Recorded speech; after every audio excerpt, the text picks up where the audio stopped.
Welcome to Rocket Rugby Insight, where we talk to people about what's happening behind the scenes. And I thought it's a good idea to chat to someone who lives in Scotland, an ex-South African, Tilman van Delft, a long-time follower of ours. And welcome to Rocket Rugby on MEGAFOON Sport.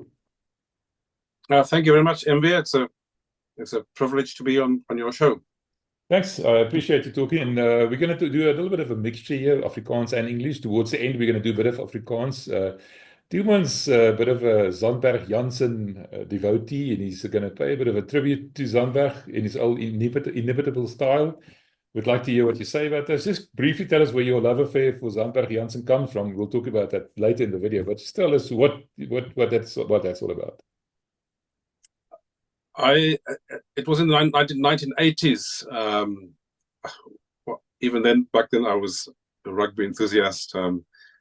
Went to Grey College, which, as you know, is a big rugby school. I played for the 7th and 8th team there, and I can't quite remember when the radio program Springbok Barometer was on.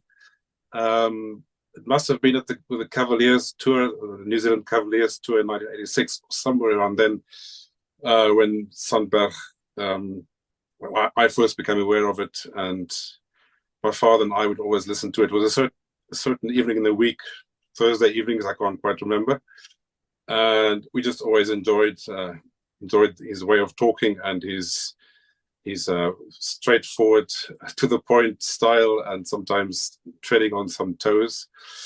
And yeah, I think we sort of found his archaic way of expressing himself quite charming.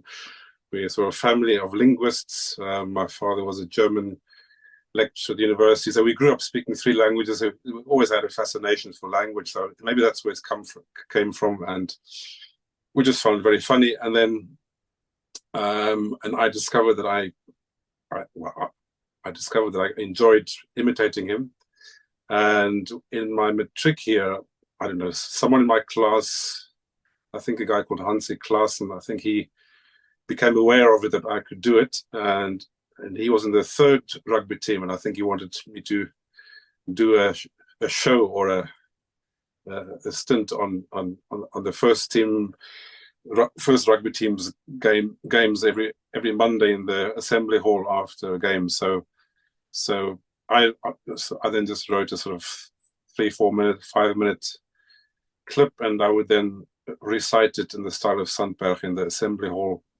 I think it's at the end of the assembly when all the teachers had left, and yeah, it caused great hilarity, and we also were able to have a little bit of a dig at some of these first team rugby players who were pretty much on a pedestal, and they were almost untouchable, and so we could, in a tongue-in-the-cheek way, make fun of their match day performance. But it was always good-hearted, and it was very popular, and I did it for several weeks, and sort of became infamous for doing that. And then many years later, when I joined so this was a class of 1989, so you can see I'm wearing the top. When I joined their WhatsApp group in 2018, maybe, and I decided, well, I can't remember if I decided to do it or I was egged on to do it again for the Grey College first team games, which were now being broadcast on this wonderful. Well, it was first Digi TV, but then it became Super Sport Schools, and so people all around the world could watch these games, which was great. And so and then we would watch these games and have running commentary on WhatsApp, and which you still do now, so, with Grey College games or Springbok games or important URC games. So it's quite a nice chat we have there. And after 1 or 2 of these games in 2019, I did a Sandberg sketch, which again then obviously rekindled the memories of 1989, all the fun we had. So it was popular. So yes, and now recently Hendrik Cronje, who was a classmate who who's with Rapport, Rapport newspaper, and they have a podcast, asked me to do something for that. So, and put me in touch with you. Well, talk about egged on. Hendrik said to me, Enver, you have to listen to Tilman talk like Zandberg Jansen. You can't miss it. So I made a point of doing it, and I liked it. So just for some information for people who don't know, Zandberg was hearing impaired, so he had a bit of a peculiar way of talking. You're not making fun of anybody; you're just aping the way that he talks. Am I right? Yes.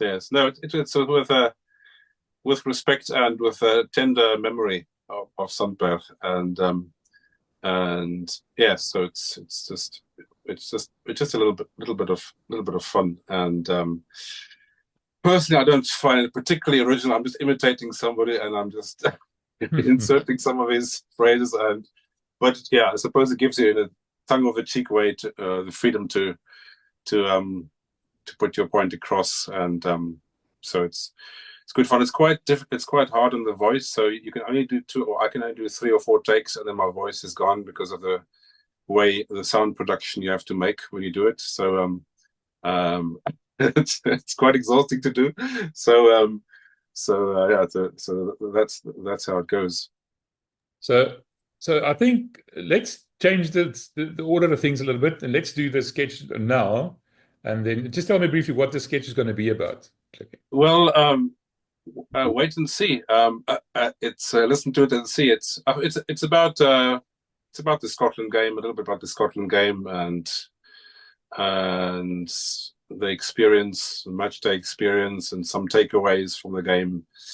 The time is quite short to do it, 2 to 3 minutes. So by the time you've done the typical Zandberg introduction and ending, doesn't leave that much time. Yeah, a little bit about the game and things Rossi and Gregor can take from the game, and things to look out for, and a little bit of tongue in the cheek things. I've got something about the new refereeing a bit. I'll see if that fits in. I had done one on Wednesday which included a reference to the Ireland All Blacks game, and I'll see if I put that in as well. Right, let's have a listen. Let's see what we've come up with.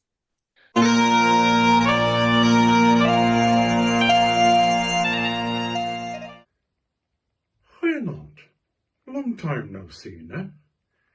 Die tweede lekkerste ding in die lewe is om 'n toetsnaweek tussen Skotland en een van die groot kanonne van wêreldrugby in lewende lywe in Edinburgh te ervaar. Die opmars deur die middestad na Murrayfield, die spanbusse se intog gelei deur drum- en doedelsakorkeste, die Flower of Scotland, vers 1 met 'n eensame sakpyp vanaf die dak begelei, vers 2 geheel en al a cappella gesing, sal vir die mees gesoute hardebaard, hoendervleis en 'n knop in die keel gee. Skotland het vir Fiji sommer met die intrapslag gewys wat oor hardloop rugby gaan. Darcy Graham was net as sy besering weer superb, en sy aansluiting was briljant.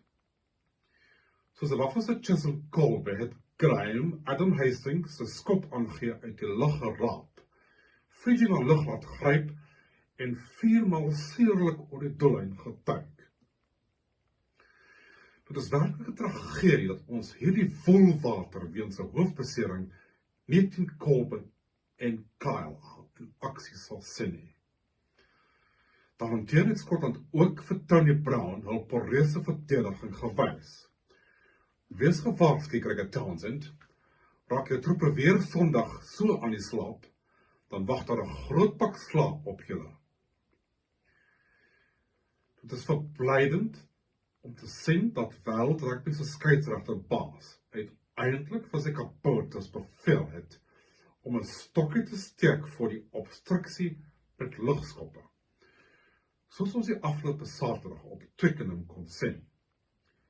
Ja, dit bly maar Twickenham, nie die Allianz Stadion nie.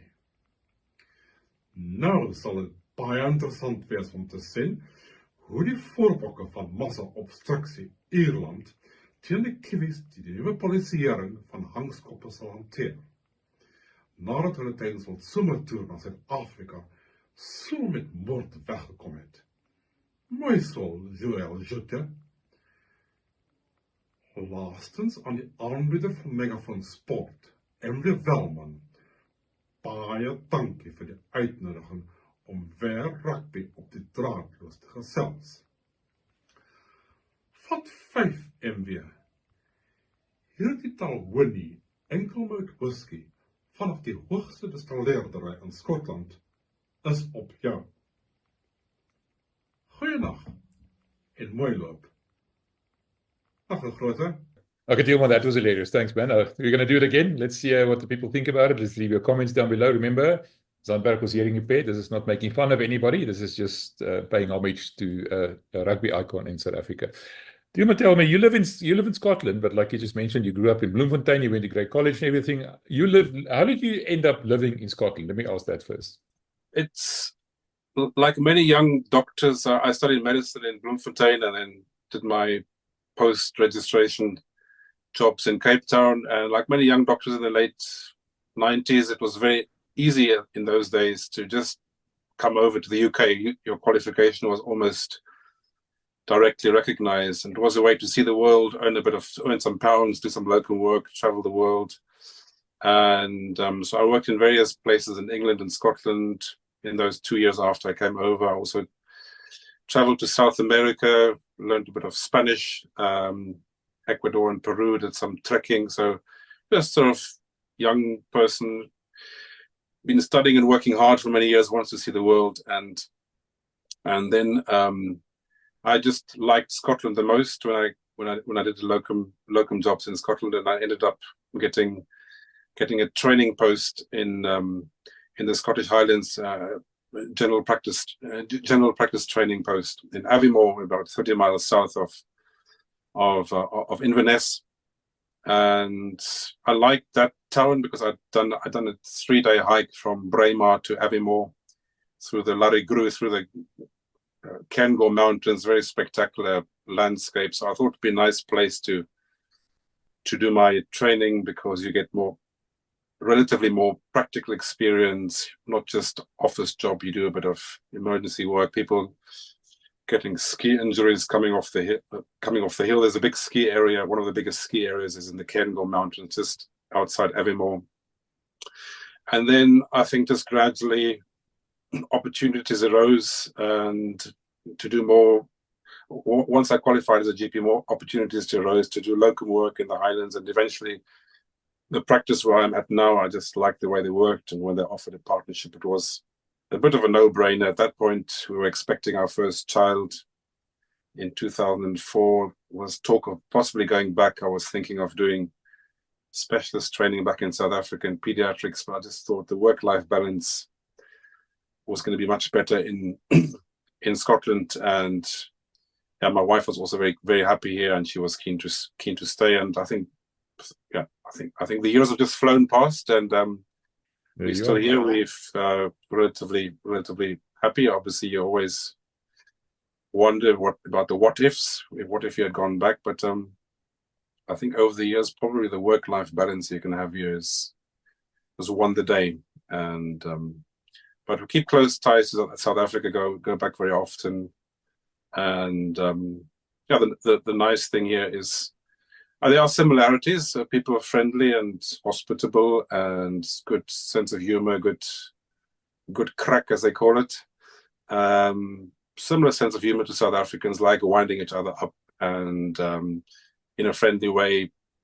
And the other similarities, particularly in the Highlands, the climate is obviously different, but there's lots of fresh air and big open skies and spectacular scenery. So obviously that's perhaps where the similarities end, but yeah, so I think time flies when you're having fun. No, I want to talk to you about rugby. Let's start with that. And you're a bit of a contradiction, right? You're wearing a Springbok cap. You've got a great college rugby jersey on. You've got a Scottish flag in the background. So where does your loyalties lie? Yeah, Scotland is my second favourite international team. I think the Springboks will always be my favourite team. I'm a passionate Springbok supporter, and really enjoying this era since 2018. There've been so many ups and downs over the years, but it's a sustained era of mostly success, and it's just I can pinch myself, because there've been so many times when it didn't go well. So that's my Springbok in Scotland. But I really love watching Scotland. I get a lump in my throat to really sing the Flower of Scotland, and atmosphere in Murrayfield. It's really good. And Great College is is a school I went to, and still a passionate Great College rugby supporter. I played for the lower teams. I wasn't ever very talented, or I didn't necessarily have the know-how how to improve myself, but I really enjoyed. We played as hard as any team, and we usually played against other schools, second and third teams, and usually won. So it was a great camaraderie. So I learned a lot there about team spirit and so on. And so that's why I've got the three the three emblems in one. Right. Yeah. Being a South African in Scotland is not that difficult, because there's a lot of South Africans in Scotland, either playing rugby or coaching rugby or whatever, yes, being involved in rugby somehow. So I wanted to know, getting to know the Scottish team, we did this kind of exercise with Harry about Australia when the Springboks faced Australia. And that was because we didn't know the Australians anymore. We didn't know the Kiwis anymore, the All Blacks. But we know these Scottish players more because we play against them quite regularly, and we actually lost against them in the final. The URC final at Loftus at Glasgow Warriors came and took the title from us at home. That still hurts when I say that out loud. So give us an idea of the Scottish squad, the team. What are the players that we need to look out for, the ones that are exceptionally talented, the South Africans in the team? Just give me an overall idea of the Scottish squad as they are. Yes, people talk a lot about the back line, but I'm quite impressed with the back row, the loose trio. Darge, Rory Darge, is it Matt Ferguson and Dempsey? I think it's fair to say they dominated the Bulls loose trio in the URC final, and yeah, they're impressive. They're a very well balanced loose trio. The second row is also quite good. Obviously, probably difficult to argue they come close to the likes of Eben Etzebeth and RG Snyman, but I think they can stand their ground. And the front row is also Pierre Skuman and Ashman, and is it Xander Ferguson. So the starting pack is pretty decent and should be able to stand the ground against the Springboks. Yes, they all they can stand the ground against most teams. Obviously, it's maybe the issue with the bench is strong, but then in the back line they've got all the URC stars. They've got apart from a URC winning loose trio, they have a URC winning midfield with Tuipulotu and Hugh Jones, and they are full of tricks, and especially Tuipulotu is now the captain, which I think is embraced with aplomb. But he's not only a strong running 12, and good carrier. He also has great offloading and stepping. So he's got all the tricks in the bag. And then if he sends away Hugh Jones, Hugh Jones obviously burst on the scene in the mid 2010, 16, 17, and he was involved in that first legendary victory against England in 2018, Calcutta Cup, I think it was. After many years of losing against England, and so he really burst on the scene. He had a bit of a dip in form through injuries, but in the last few years, he's been brilliant again. I think he scored one of the crucial tries in the URC final. So, if nothing else, the Blue Bulls fans will know everything about these stars. And Blair Kinghorn, they've got a URC winning loose trio and midfield, and they've got a Champions Cup winning fullback with Blair Kinghorn. You don't get a more beautiful Scottish name than Blair Kinghorn, and who played for Toulouse in the Champions Cup final against remind me, was it Leinster? Yeah. Yes, yes. Yeah, he's a superstar. I mean, I would say he was kept out of the Scotland team for too long by his predecessor, who's not making good headlines at the moment. No. And I think he was, yeah. So, but he's really coming into his own now, and in his own now. Again, he can kick and he can step and run. He's also tall, so he should be good under the high ball. So yeah, plenty of stars. Then scrum half again, URC winning scrum half. Is it Horn? Can't remember his first name now. George Horn. It'd be interesting to see if Gregor picks Horn or Ben White. He went a little bit left of field, I felt, with Ollie Price, who obviously has good pedigree, but is, I feel, has been overtaken by the other two in recent seasons. Yeah, and George Horn is also good. He's a place kicker. Then the other people have impressed me. Well, unfortunately, Darcy Graham is injured, which is a great shame. Or not injured, but out with a head injury. I think that's a big blow for Scotland. I'm not sure who they're going to pick there. Is it Carl? Yes, yeah. But he's also brilliant. And then they've got Duan, obviously. Although Duan, he tends to score lots of tries against England, and it always breaks England's heart. But I haven't seen him, score that many tries against. Well, maybe sounds at the risk of sounding arrogant, but against the really top teams like the Springboks and Ireland and those teams, and so I think he has to show what he can do against these top teams. Is he able to take contact? And what I've often observed with him, he just tries to run a little bit too far, hold on to the ball a little bit too long, and then often the ball gets turned over. And I feel his tackling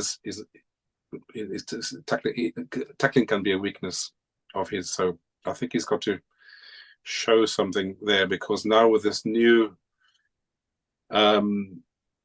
emphasis on allowing access with the box kicks or with the high kicks, which we first saw at Twickenham last week, I think they're going to pepper him with kicks, or not just him, but the back three.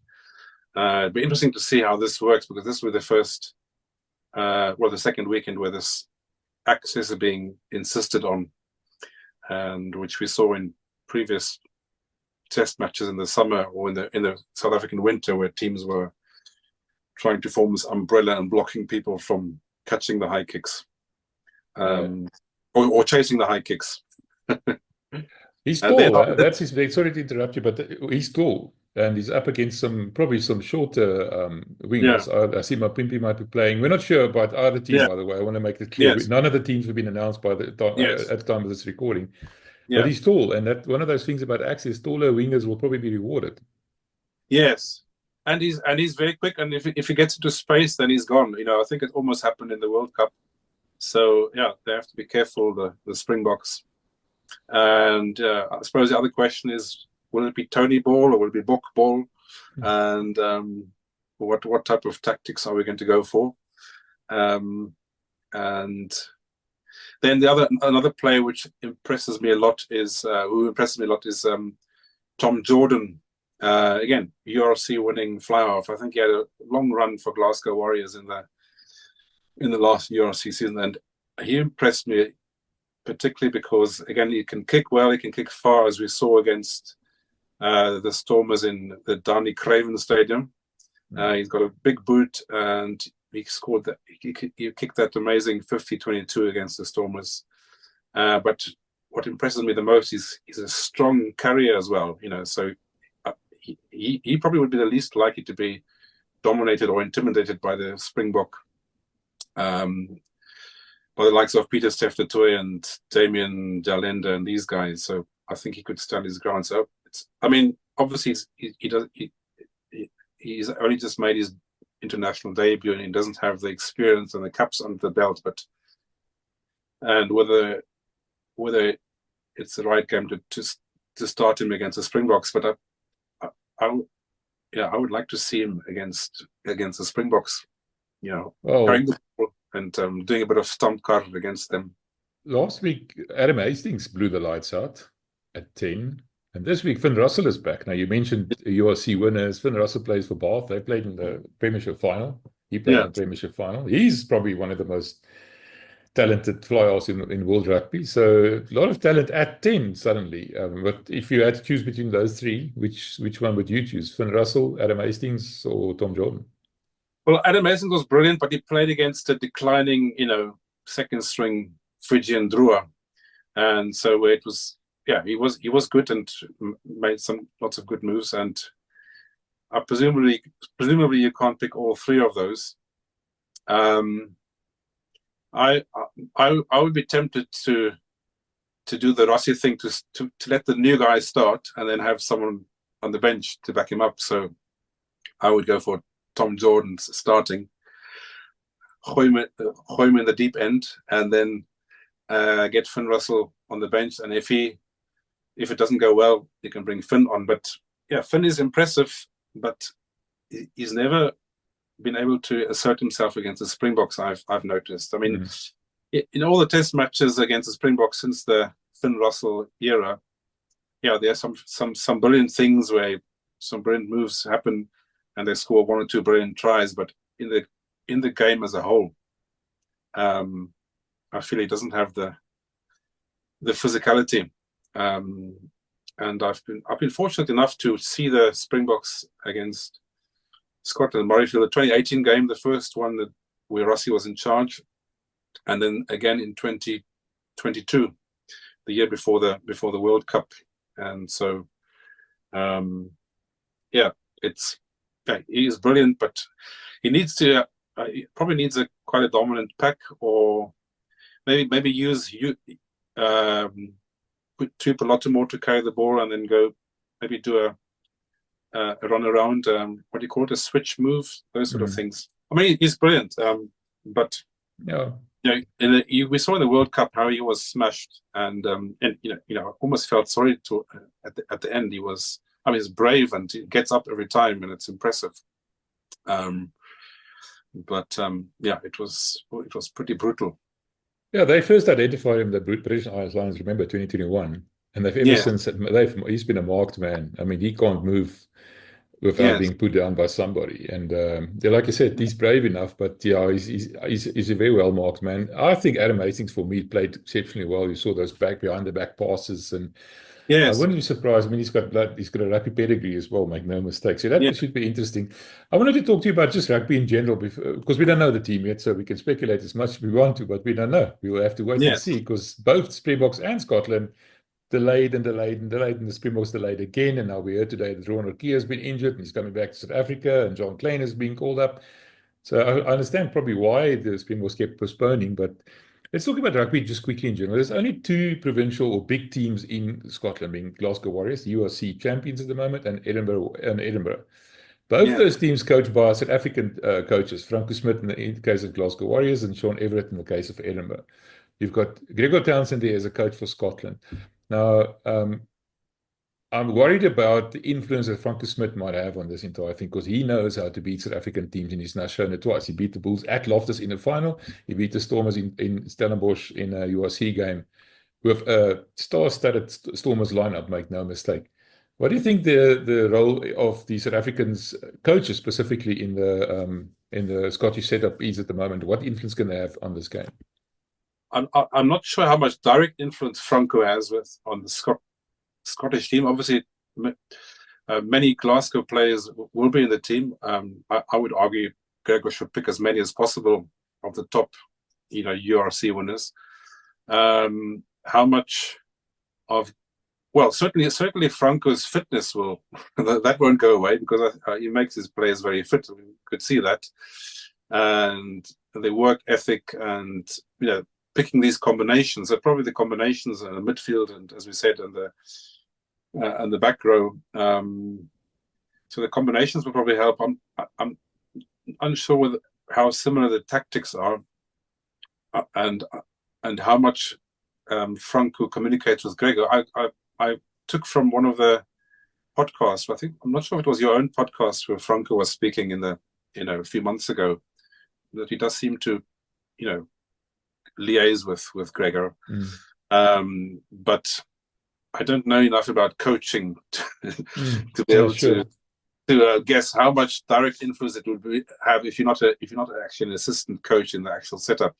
No, I was just thinking because it's such a small setup. Sorry, it's because it's only 2 big teams and it's the national team. It's not as like South Africa. You've got 14 different teams and 4 big URC franchises and this and that and the other. You can see there's inevitably a bit of a distance between the top teams and the national teams. But in Scotland's case, because it's so small, I was wondering about that kind of influence almost, or because I know Edinburgh they're based at Murrayfield or close to Murrayfield. Inevitably, they're going to run into each other. I mean, sure, there's good. And Franco said, like you said, he said they are talking to each other. They are, what's the word that he was? They were integrating, definitely. Yes. Now, I wouldn't be surprised if they exchange ideas, and I think they both have similar attacking mindsets, and I suppose it's almost an amplified version of Ireland, where there's one big club, Leinster, which informs the national team, and there are similarities in how they play. So in Scotland, it's even more amplified because there's just the 2 teams, and so yeah, it is maybe somewhat worrying for South African supporters, for Springbok supporters.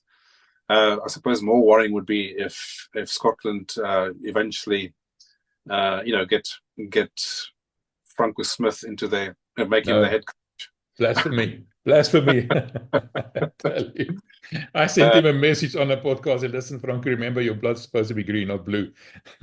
Yes, maybe that could be his training, is learning school for eventually becoming a Springbok coach. But and then obviously there's the other coaches in this. You've got Peter de Villiers with the scrum coach, who's he's South African, isn't he? Yeah, he played for France.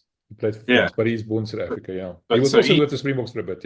Yes, he was. So that is possibly a bit worrying as well, because he knows maybe how they scrum, and he's a shrewd operator. And then there's Tandy, who's Steve Tandy. I think he's got a good track record as defensive coach. So they've got a good coaching setup, and yes, I wonder how many of this in the Scotland squad or the bigger backroom were involved in the 2010 victory over the Springboks. No, very few, I'm sure. I wanted to say, I spoke to Andre Pretorius today, and we discussed Scotland's defence, and their defence was quite good last week. They also have a very fast blitz kind of a defence. He showed me, like Tupiloto and Hugh Jones, how far up, he calls it high, they are. So when the attacking teams, gets the ball, the opposing players basically on him. So they copied South Africa to a large extent. They're not scared of making tackles. The only problem they have is that they actually conceded 9 penalties, defensive penalties last weekend. So the thinking is, Andre reckons that South Africa is going to give the ball to Scotland, tell them to attack us because our defense is quite good. But their defense is probably as good. So we're going to let them have the ball and let them run at us. What do you think of that? Yes, although Zandberg, I think, disagreed with their defense. Because there was a phase in the middle of the game. I can't remember if it was the end of the first half or the beginning of the second half when Fiji scored 3 tries, and they were all just due to pressure, just continuous pressure, almost like just forward pressure and pick and goes and try line pressure. So there, I think there were some weaknesses were exposed, but yeah, apart from that, the defense on the whole is good. I presume it was maybe that fundamentally the defense is good, but they had a dip, whether it was a dip in concentration because they were ahead. I'm not quite sure. But sorry, I'm not sure if I answered your question directly. No, it's fine. We're not asking questions. We're just having a chat. So don't worry, it's all good. I wanted to ask you about Murrayfield. Now, when I hear the Flower of Scotland, oh, Flower of Scotland, I get goosebumps, even if I think about it. And same with Islands Call. Those things just sort of, stir the emotions a little bit. Tell me about being at Murrayfield, attending the games. What's the stadium like? What's the atmosphere like? What is the Scottish? What are the spectators like? What do they think of South Africa, for example? This is the start of Murrayfield as a stadium. Tell me about that, the experience of being there. Yeah, it's quite a historic stadium. They are celebrating their centenary next year. I was reading up about it, and the very first game at the Murrayfield Stadium. Previously, they played tests in various places, but they only bought the land at Murrayfield in 1925, and in March 1925 they played the first game there, and I think they beat England. So in the very first game they beat England, and they actually won the Grand Slam that year. And it used to be one of these old terrace stadiums with standing space, and I think they had the biggest ever crowd in 1975 when 104,000 people were there, but it was probably not very safe.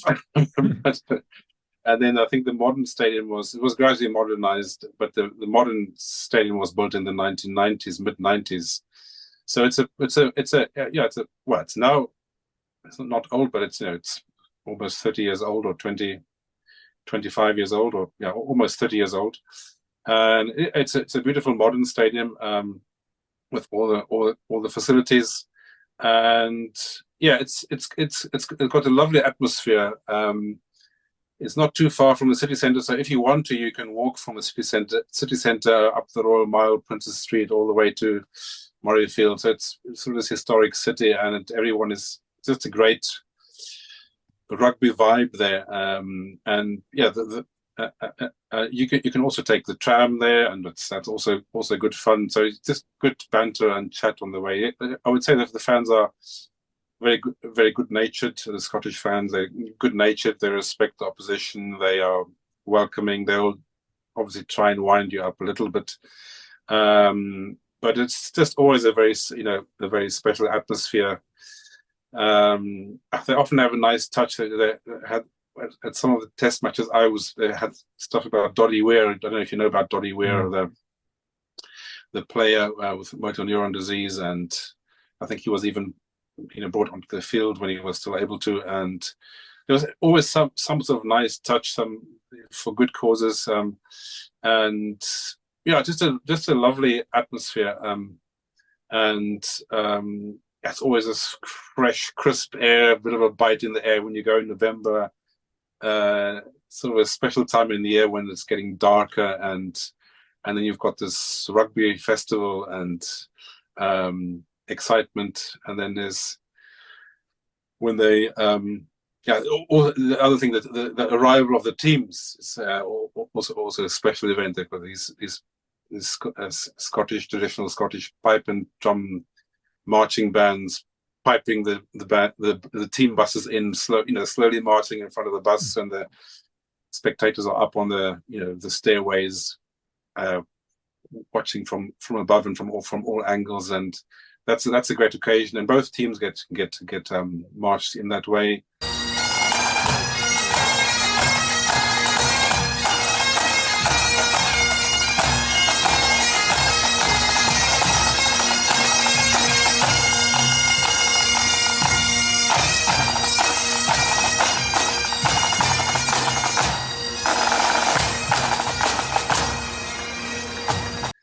And the Flower of Scotland, I think it's just a very successful anthem, because the way it's the pitch that it's at is at an easy to sing pitch, so it sings easily, and it's a very stirring text, and the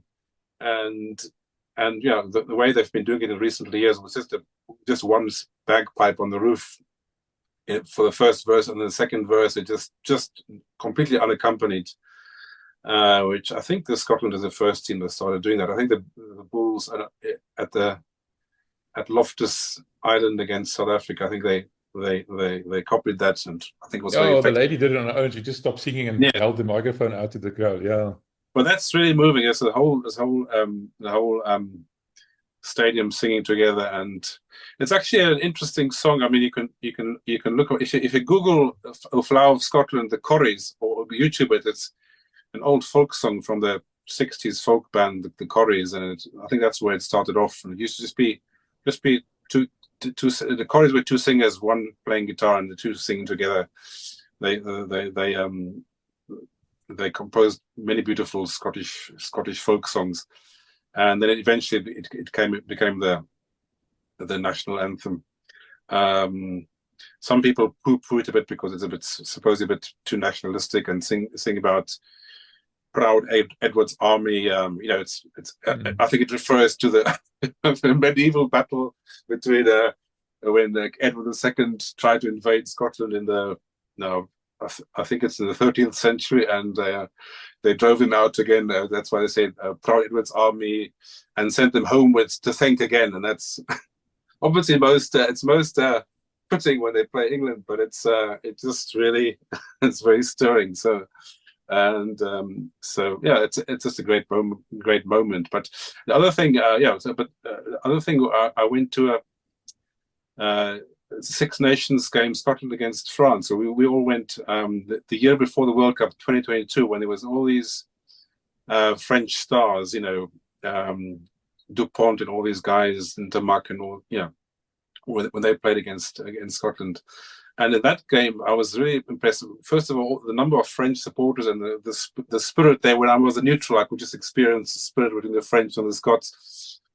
But what really impressed me, the whole Murrayfield was singing La Marseillaise along. They were singing the French anthem along, and just I don't know, they just enjoyed it. It's a nice anthem to sing, and they sang it along. And it was beautiful, really impressive. And so it's a good sports, and it's a great atmosphere. And if you tell people I'm going to Murrayfield, it's oh wow, lucky you. And it's also become very popular. I sent you the clip of the highlight clip of South Africa against Scotland 2010, when the last time we lost. And if you look there, the top tiers are often lots of empty seats in back then. I think because that was not such a good era of Scottish rugby. But now it's sold out. I mean, I struggled to get tickets for this game. It's been sold out for months, and so it has become really popular to go to Murrayfield, and it's a special occasion. Also, if Scotland is in the ascendancy, then the crowd really goes crazy. But they congratulate you if you in opposition. It's sitting unlike in football games in the UK, fans are just mingle, sit amongst each other, and it's a special atmosphere. And that's each game is a memorable event. Tell me about the weather. What are we expecting? You mentioned earlier November gets a bit chilly. South Africans typically don't like being too cold. So what's the forecast like? Is it going to be a mud bath? Is it going to be sunshine? Is it going to be firm fields, fast fields, or is it going to be a slog? Well, the Murrayfield pitch used to be notoriously poor. I mean, I think that game when they lost in 2010, it was probably its worst. But they fixed it quite a few years ago now. So the pitch is decent. Apparently it's a world-class pitch now. The weather, I don't think there was much rain last weekend against Fiji. And so I think we've had a relatively dry November, which is a bit unusual. So the whole week, certainly up here in the Highlands, but I think it's been countrywide. The weather's been quite settled. So I don't think there's much water that's fallen. I've looked at the forecast. Today has been sunny and will be sunny until Sunday. Sunday will be overcast, but for November, warm, sort of low teens, but not much wind. It'll be a light breeze. So I don't think it should be too bad for the Springboks. It's maybe like a night game in the winter in South Africa in the Highveld, with in settled conditions, not too cold, not that cold that your fingers will freeze and you can't handle the ball. So I think the conditions are ideal, and I think kickoff is at 4:10. So again, if you talk about the atmosphere, you'll be able to see the sunset from behind the stands, and you can see if you're in the higher stands, you can see the skyline of Edinburgh, and if you are sitting on it, looking the other way, you can see the Pentland Hills behind you, and stunning scenery. yeah, one of the best settings you can get. Although the Donny Craven Stadium the other day was, I didn't realize how spectacular that is. You know, Yeah, with the mountains behind. Yeah, true. Yeah, although that's obviously not a test match arena. No, but, sure, but still, it's and then the tradition and you know, yeah, lots of history in that, and it's Stellenbosch. It's one of the most beautiful places in South Africa. Sorry, I wanted to ask you. Last week, Scotland beat Fiji quite handsomely. You mentioned Fiji didn't play their first team because they couldn't. The players weren't available because yes. of the test. It was outside the test window. But what's the general feeling in Scotland like now? Are they a bit, you know, tails up in the air? Reckon they've got a good chance against the Springboks? Or are they despondent to think they don't have a chance, or do they quietly fancy their chances? I don't get to speak to too many rugby experts up here in Inverness, but just from podcasts and, you know, newspaper articles and so on, I think people are. I think they're a bit worried about the strength of the Springbok squad, is my impression, and you know the strength of the bench and the power up front. But so yeah, I think there's a nervousness, but also an excitement, and to see what these URC stars of theirs can do. So I think it's a feature of this Scottish sport. Well, I shouldn't talk out of turn because I'm not Scottish, and I might get pilloried for what I'm saying. But I think my observation is that the psyche is they enjoy sports, they enjoy rugby matches, football matches. They usually the underdog because they're a small nation, but they often punch above their weight, and they fight until the end. And you know, so Scotland the brave sort of thing. And I think the spectators go for a good day out. They hope their team will win, and they will support them till the bitter end. But I don't think they're quite as, it's not quite a catastrophe if they lose like it would be for us. And maybe that's something, whether that's a good or a bad attribute, you can discuss that. You know, it not being the end of the world if you lose. For the spectators, it's obviously different for the team. So it's whether it's the Scottish football team getting into the World Cup or the Euros for the first time in decades, and then not getting past the first round. It's still for them a great success. But I think the Scotland supporters and the team should expect more from the Scottish team. But it's a good era they're in, and they've got good players, and they've got, you know, they've beaten most of the top teams in recent years, except Ireland and New Zealand. They haven't played New Zealand for many years, but all the other teams, and South Africa, but all the other teams they've beaten France, Australia. They regularly beat England. They've had a run of beating Wales for the first time in years. So I think it's the challenge is putting more than two good games, stringing them together. Typically now in the Six Nations, where they always have 2 or 3 good games, they end up 3rd or 4th. But they're getting beyond that. I think that is the real. Yeah, you get the people who go to Murrayfield for a good time, but the real Scotland fans you speak to, some of they perhaps a bit frustrated that speaking to certain pundits, likes of ex-players, I think they're a bit frustrated that they can't get to that next level. And I'm just wondering whether they need some change of coach maybe. Because Berger's been there he's been there since 2016, I think, or 17. So that's quite a long run. Obviously, people say there was a pandemic where everything went to pots a little bit. But everyone has gone through that.